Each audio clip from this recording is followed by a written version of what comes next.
So you're thinking about the triple R and the double R. Let's go over some real quick key differences besides the incredibly different price tag.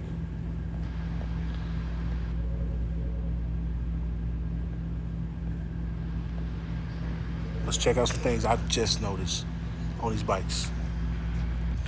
So right here, you'll notice the front rotors and the brakes, Tokiko, standard rotors, nothing fancy about them. Of course, Honda always does the gold forks.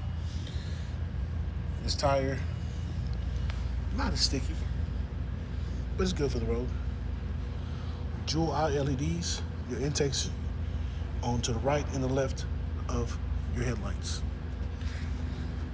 See your front windscreen, rather tiny for the skinny guys. And of course, standard Honda LED rear mirrors. On the triple R though, much bigger rotor, Brembo, and then the rotor. Got this golden here. Looks like these might be floating compared to the double R Öhlins suspension.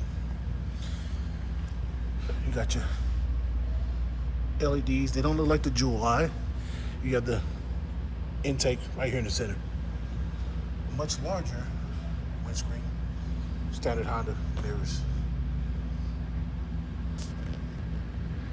The fuel tank has a bit of a bump coming up, and it comes down in on the double R.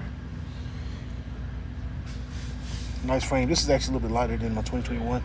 I can't lie if you sell them. It's a noticeable difference in weight. No quick shifter. That's good for me. I don't understand it. And then you have the Unit Pro Link swing arm,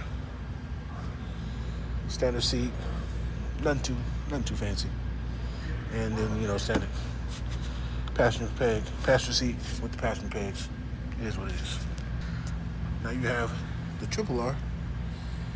Notice it doesn't slope down in as hard.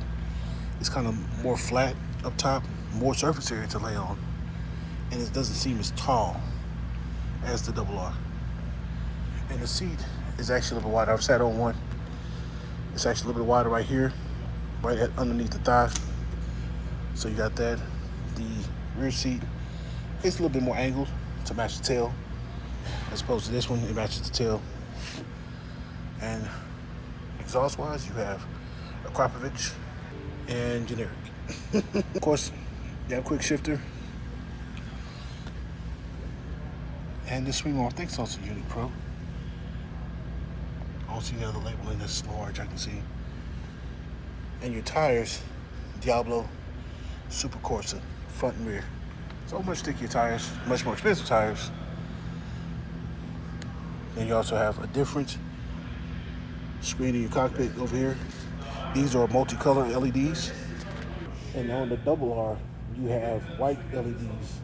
And it's not as eventful, it's a little bit smaller. So there you go, just a really quick breakdown on the difference between the two. Price, looks, you get Honda's reliability. This is way more horsepower. More top end you can have with a tune than you can with this one. And it's probably a much more fun bike, but also better suited for a more capable rider than the double R. So we had DeSoto Honda.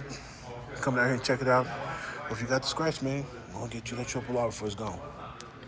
Or get you a double R and be cool. 'Cause I got double R.